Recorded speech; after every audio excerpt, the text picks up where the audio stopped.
Para elit politik Indonesia pada tahun 2002 telah melakukan amandemen terhadap UUD 1945 sehingga menjadikan Indonesia sebagai suatu negara liberal.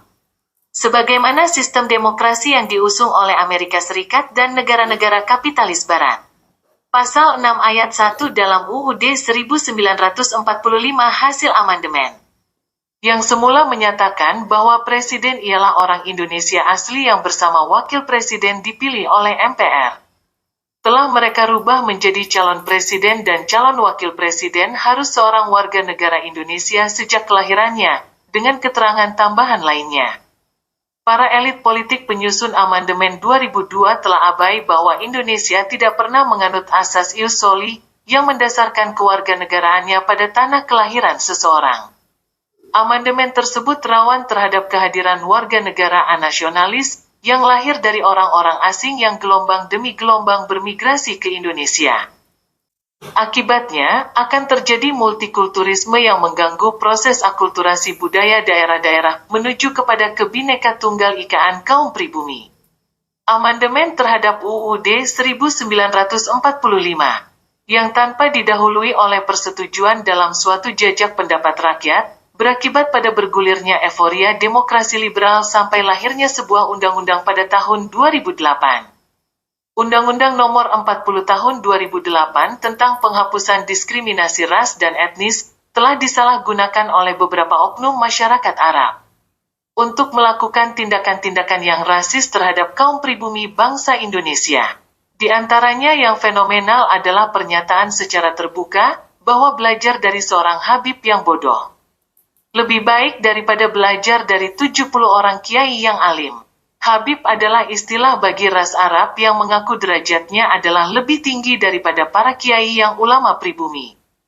Pernyataan yang rasis juga disampaikan oleh tokoh terkemuka mereka ke publik tentang amanat almarhum Presiden Soekarno, proklamator kemerdekaan dan pemimpin besar revolusi Indonesia, bahwa untuk beragama Islam tidak perlu menjadi orang Arab. Habib itu menyangkal keras dengan pernyataannya bahwa seorang Muslim harus mencintai orang Arab. Presiden yang hasil pemilihan langsung oleh rakyat Indonesia juga telah dinistanya sebagai presiden goblok, dan Menteri Agama RI dihinanya sebagai sesat dan kurang ajar. Sehingga istana disebutnya adalah istana iblis.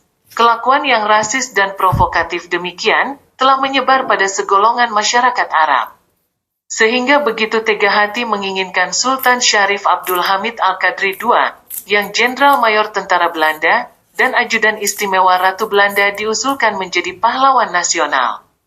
Ratu Belanda Wilhelmina merupakan satu-satunya penguasa di dunia yang dalam proses dekolonisasi pasca Perang Dunia Kedua, tidak setuju terhadap kemerdekaan bangsa Indonesia tahun 1945. Jenderal Mayor Sultan Syarif Abdul Hamid Al-Qadri adalah perwira tinggi Angkatan Darat Belanda, yang turut menyetujui dilancarkannya agresi bersenjata Belanda ke Indonesia pada tahun 1947. Bangsa pribumi yang disebut Inlander di zaman Belanda yang disamakan dengan anjing, setelah Indonesia merdeka berhak menuntut Indonesia untuk bangsa Indonesia. Para oknum dari masyarakat Arab telah memendam fakta sejarah kelam Sultan Syarif Abdul Hamid Al-Qadri II itu, dan mengusungnya dengan data sebagai perancang lambang negara Bhinneka Tunggal Ika. Sultan Syarif Abdul Hamid Al-Qadri II sejatinya hanya pemenang sayembara, yang rancangannya kemudian diproses oleh Panitia Lencana Negara, dengan hasil yang bentuknya sudah jauh berbeda dengan rancangan awalnya. Panitia Lencana Negara yang dibentuk pada tanggal 10 Januari tahun 1950 terdiri dari Muhammad Yamin sebagai ketua, dengan anggota-anggotanya Ki Hajar Dewantoro, M. Apelaupesi, Muhammad Natsir dan R. M. Ngabehi Purbatjaraka. Sultan Syarif Abdul Hamid Al-Qadri II kala itu adalah sosok yang ditunjuk oleh Soekarno-Hatta sebagai menteri tanpa portofolio dalam Kabinet Republik Indonesia Serikat atau RIS tahun 1949. Menteri tanpa portofolio adalah menteri yang tidak memimpin kementerian apapun, dan hanya menjalankan tugas sesuai perintah Presiden RIS, yang tugas tersebut dapat berubah-ubah dari waktu ke waktu. Republik Indonesia Serikat merupakan bentuk negara hasil dari Konferensi Meja Bundar, tanggal 23 Agustus sampai tanggal 2 November tahun 1949 di Den Haag, Belanda, yang dihadiri oleh PBB sebagai penengah. Pihak Republik Indonesia, pihak Belanda dan pihak BFO atau Bijeenkomst voor Federal Overleg yaitu negara-negara federal di Indonesia buatan Belanda.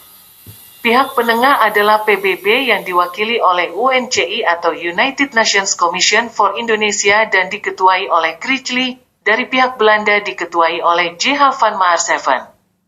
Dari pihak Indonesia diketuai oleh Wakil Presiden dan Proklamator Kemerdekaan yaitu Muhammad Hatta dengan anggota-anggotanya Muhammad Rum, Supomo, J. Leimena, Ali Sastroamidjojo, Juanda, Sukiman, Suyono Hadinoto, Sumitro Jojo Hadikusumo, Aka Pringgodikdo, Muwardi dan TB Simatupang seorang tentara Indonesia yang berpangkat kolonel. Adapun dari pihak BFO atau Bijeenkomst voor Federal Overleg, yaitu dari pihak negara federal buatan Belanda dipimpin oleh Sultan Syarif Abdul Hamid Al-Qadri II, yaitu seorang tentara Belanda yang berpangkat Jenderal Mayor. Sultan ke-7 dari Kesultanan Arab Pontianak yang terbentuk di zaman kolonial tahun 1771 tersebut, pada 1949 terlibat dalam kegiatan teror Westerling di zaman Revolusi Fisik Indonesia tahun 1945 sampai tahun 1950. Bertentangan dengan Jenderal Mayor Sultan Syarif Abdul Hamid Al-Qadri II yang pro-Belanda, pada era perjuangan dan era mempertahankan Indonesia merdeka.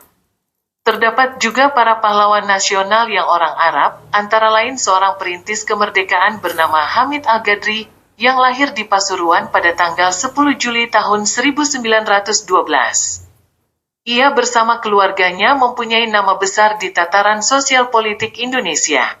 Kemiripan nama besar Hamid Al-Qadri pahlawan nasional yang anti-Belanda dengan Sultan Syarif Abdul Hamid Al-Qadri II yang pro-Belanda sangat rawan terhadap terjadinya kebohongan publik yang menyesatkan sejarah kebangsaan. Usaha ke arah penyesatan nampak dari maraknya hoaks akhir-akhir ini di dunia maya dan juga nyata, yang menginginkan Sultan Syarif Abdul Hamid Al-Qadri II menjadi pahlawan nasional.